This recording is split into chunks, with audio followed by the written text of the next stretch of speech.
ಅಂದರೆ ಎಲ್ಲ ಸರಿ ಇರುತ್ತೆ, ಬಟ್ ಮ್ಯಾರೇಜ್ ಆಗ್ತಾ ಇರಲ್ಲ ಕೆಲವೊಬ್ಬರಿಗೆ. ಫ್ಯಾಮಿಲಿ ಆಗಲಿ, ಹುಡುಗಂದು ಜಾತಕ ಎಲ್ಲ ಆಗಿರುತ್ತೆ, ಬಟ್ ಏಜ್ ಆಗ್ತಾ ಇರುತ್ತೆ ಕೆಲವೊಬ್ಬರಿಗೆ. ಬಟ್ ಆದರೆ ಇದಕ್ಕೆ ಪರಿಹಾರ ಯಾವ ಥರ?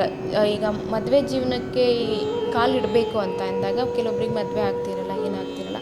ಸೊ ಇದಕ್ಕೆ ಪರಿಹಾರ ಯಾವ ಥರ ಮಾಡ್ಕೋಬೋದು ಈ ಜ್ಯೋತಿಷ್ಯದಲ್ಲಿ? ಯಾವ ಥರ? ಮುಖ್ಯವಾಗಿ ಜಾತಕದಲ್ಲಿ ಯಾವ ದೋಷ ಇರ್ತದೆ ಆ ದೋಷಕ್ಕೆ ಪರಿಹಾರಗಳನ್ನ ಮಾಡಿಕೊಂಡ್ರೆ ಅದು ದಾರಿ ಮಾಡಿಕೊಡ್ತದೆ.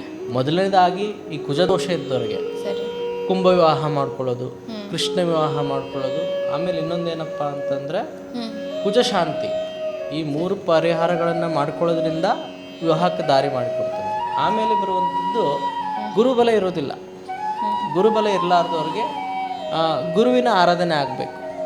ಯಾವ ರೀತಿಯಪ್ಪ ಅಂತಂದರೆ ಓಂ ಬೃಹಸ್ಪತಿಯೇ ನಮಃ ಅಂತೇಳಿ 108 ಟೈಮು ನೀವು ಜಪ ಮಾಡ್ಬೋದು. ಆಮೇಲೆ ಗುರುಸ್ಥಾನದಲ್ಲಿರುವಂಥವರು ಒಂದು ರಾಘವೇಂದ್ರ ಸ್ವಾಮಿ ಇರಲಿ, ದತ್ತಾತ್ರೇಯ ಸ್ವಾಮಿ ಆಗಲಿ, ಈ ದೇವರ ಆರಾಧನೆಗಳ ಮಾಡೋದ್ರಿಂದನೂ ಕೂಡ ಒಂದು ಮದುವೆ ಬಲ ಅನ್ನೋದು ಬರ್ತದೆ.